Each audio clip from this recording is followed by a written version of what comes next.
اب ذرا مختلف نوعیت کا سوال سیف اللہ خان مالٹا سے. ہم لوگ مالٹا میں رہتے ہیں، بہت سارا پاکستانی ادھر آئے، لیکن ہمارا پاسپورٹ کا کوئی نظام، کوئی سسٹم نہیں ہے کہ ہم پاسپورٹ بنائے اور کچھ بنائے. حالانکہ مالٹا والا لوگ بولتے ہیں پاکستان نے ایسا وقت ہمارا مدد کی، ہمارا مالٹا ایئر لائن بنا ہے، لیکن پھر بھی پاکستان کی ادھر ایسا کچھ نہیں ہے کہ ہمارا مدد کی جائے. دوسرا کیا دبئی، یہ عرب کنٹری جو انڈیا کا جتنا بزنس ہے، ہم کیوں نہیں کیے ان کے ساتھ یہ بزنس؟ کیونکہ جو بھی ہمارا تو ایک صدوری ملتا ہے اور ایک جو شاندار ملتا ہے، باقی کچھ عام ملے گا، باقی ایسا کچھ نہیں ملتا ہے انڈیا کا ہر مارکیٹ میں، بلکہ ان کا الگ الگ مارکیٹ ہے. تو یہ ہم چانسز کیوں مس کیے ہیں ماضی میں؟ اور تیسرا، نواز شریف جو بھی خاموش ہے، یہ اس کے پیچھے ان کا وائف تھی جو پورا سیاست کھیلتی تھی، کیونکہ ان کے وائف کے جانے کے بعد وہ خاموش ہو گیا. تو آپ کو نہیں لگتا ہے کہ ان کا وائف ہی تھی جو ان کو پورا بات سمجھاتی تھی اور پورا وہ آگے کرتا تھا؟ پہلا لاسٹ کویسچن فرسٹ، وہ آسان ہے. دیکھیے میاں صاحب کی پارٹنر تو تھیں وہ، اور ان کو ظاہر ہے گھر میں ایڈوائس تو ملتی ہے، ہر مرد کو اس کی اہلیہ کی ایڈوائس تو ہوتی ہے جیسی بھی ہو، اور کلثوم بھاجی جو تھیں وہ بھی ایڈوائس تو دیتی تھی میاں صاحب کو. مگر یہ مطلب نہیں ہے کہ وہی چلاتی تھی میاں صاحب کو. میاں صاحب وہ اپنے آپ کو خود ہی چلاتے ہیں، وہ ایسی کوئی بات نہیں ہے. مریم بھی میاں صاحب کو ایڈوائس دیتی رہی ہے جب یہ پرائم منسٹر تھے. کچھ ایڈوائس لے لیتے تھے، کچھ نہیں لیتے تھے، سن لیتے تھے. اسی طریقے کے ساتھ کلثوم بھابھی کی بھی ایڈوائس سن لیتے تھے، بیکاز ظاہر ہے ان کے بھی اپنے پرسیپشنس تھے، اور she was a very smart ہے، ہائیلی ایجوکیٹڈ وومن. مگر یہ کہنا کہ جی میاں صاحب تو کچھ بھی نہیں تھے، پچھوں خواتین ہی چلاندیاں سن، ایسی کوئی گل نہیں ہے.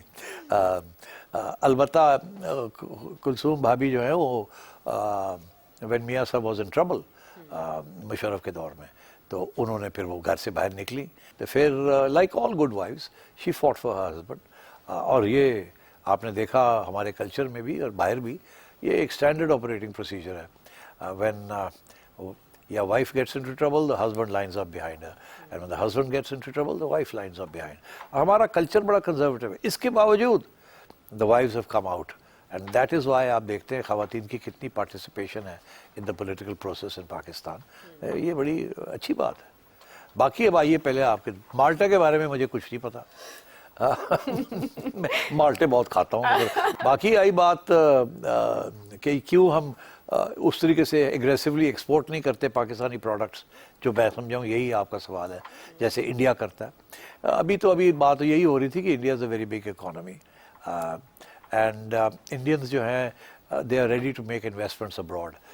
ہمارے جو بیسکلی بڑی کنزرویٹو بزنس کمیونٹی ہے، یا ہم پراپرٹی میں انویسٹ کرتے ہیں یا ہم سیکیورٹیز میں انویسٹ کرتے ہیں. سو میرا خیال ہے کہ Indians far more outgoing, ان کی جو لیبر فورس ہے وہ بھی زیادہ تعلیم یافتہ ہے، اور وہ اپنے لوگوں کو ہی ہائر کرتے ہیں. ہمارے لوگ دبئی کے اندر بھی آپ دیکھ لیجئے گا کیا لیول ہے آف ایجوکیشن اینڈ ایکسپرٹیز.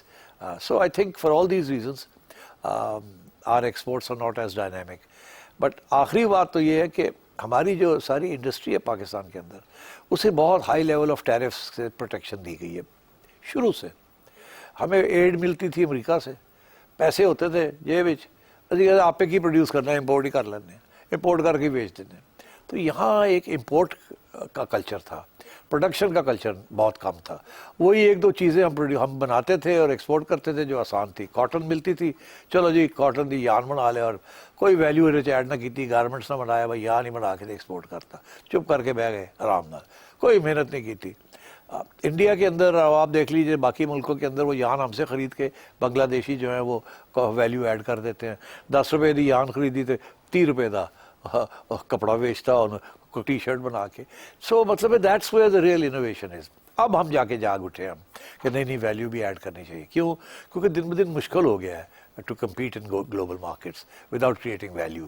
یان میں تو بہت تھوڑی ویلیو کریشن ہے نا، آپ نے کاٹن خریدی اور تھوڑی جی ویلیو ڈالی اور یان بن گیا. اور وہی یہاں ٹیکسٹائل ملز یہی کام کرتی رہی ہیں یہ. اور 60% آپ کی ایکسپورٹس ابھی بھی ٹیکسٹائل، اور اس میں سے low value added, not high value added. So I think these are one of the reasons. ہمارے یہاں جو فوڈ انڈسٹری ہے یہ تو پچھلے 10-15 سال سے یہ شروع ہوئی ہے.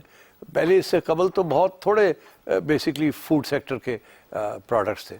اب پچھلے 10-20 سال سے شروع ہو گئے ہیں. We are exporting canned fruits and canned food items and so on and so forth.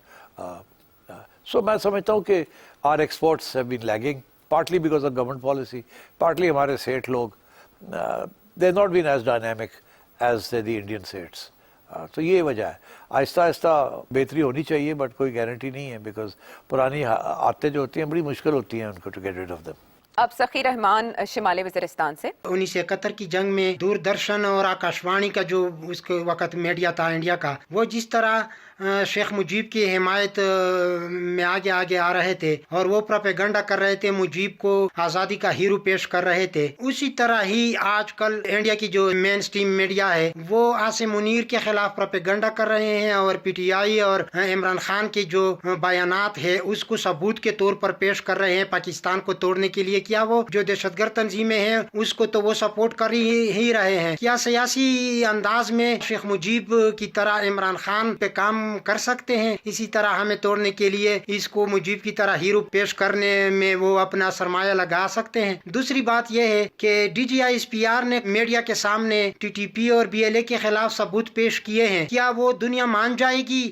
وہ ثبوت اتنے ہیں، کافی ہیں کہ دنیا پاکستان کی حمایت کرے؟ جبکہ اس سے پہلے بھی بہت بڑا ثبوت ہمارے ہاتھ تھا کلبھوشن یادو کی صورت میں، لیکن دنیا ٹس سے مس نہیں ہوئی. کیا ان شواہد سے پاکستان کی حمایت میں اضافہ ہوگا اگر ہم اس کو اقوام متحدہ میں لے جائیں؟ یونائٹڈ نیشن میں آپ جو مرضی لے جائیں کچھ نہیں ہونا. چلیں یہ تو ختم ہوئی بات.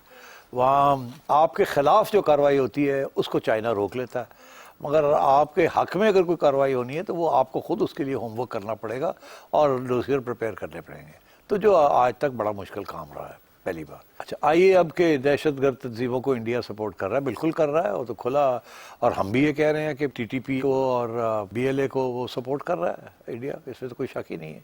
ثبوت بڑا مشکل ہوتا ہے ٹو بی آنیسٹ. جیسے اب انڈیا کے لیے پہلگام کا انسیڈنٹ ہوا ہے، ابھی تک انڈیا نے کوئی ثبوت نہیں دیا. تو ثبوت کہاں سے لائیں گے؟ کس قسم کا ثبوت لائیں گے؟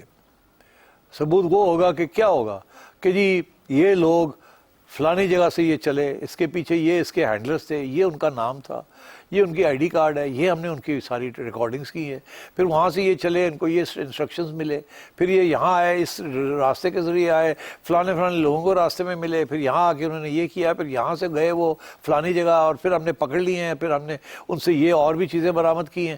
مطلب اٹس سو ڈیفیکلٹ. اس قسم کے پروف نہیں ملتے. عام طور پہ ہوتا کیا ہے؟ عام طور پہ ہوتا ہے اس قسم کی سچویشن کے اندر 4 بندے مارتے کیا جی اے دہشت گرد سن تے اسی انہوں نے مارتا اور ختم ہوئی گل. یا یہ ہے کہ ان سے کنفیشن لے لی کہ جی ہاں ہم نے کیا تھا اور کہانی ایک بنا لی. تو وہ بھی نہیں، وہ تو انڈیپینڈنٹ عدالت میں وہ بھی نہیں کھڑی ہوتی.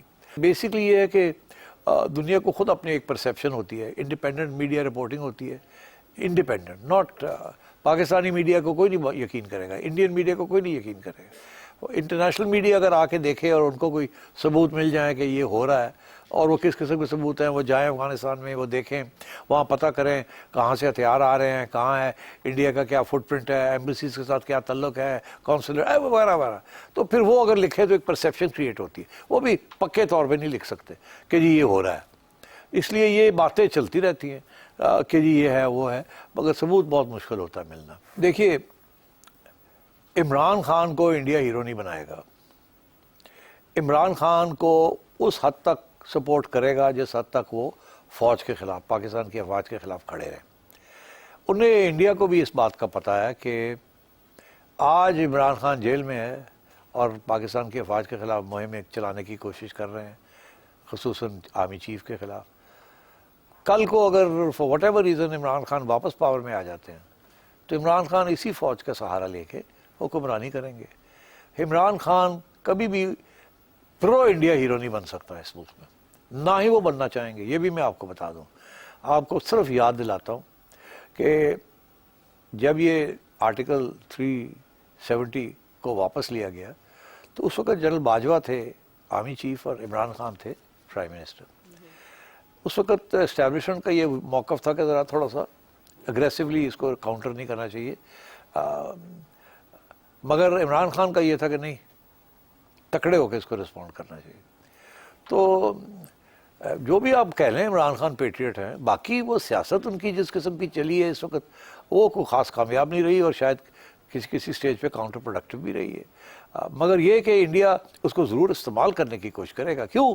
کیونکہ عمران خان اور ان کے ساتھی پاکستان کے افواج کو اٹیک کر رہے تھے سیاسی طور پہ، تو اس کو وہ پھیلائے گا، اس کو اور بڑھانے کی کوشش کرے گا تاکہ امن و امان نہ ہو، یہاں کیوس پیدا ہو، کمزور ہو ہماری فوج، ڈائیورژنز ہوں، ڈسٹریکشنز ہوں.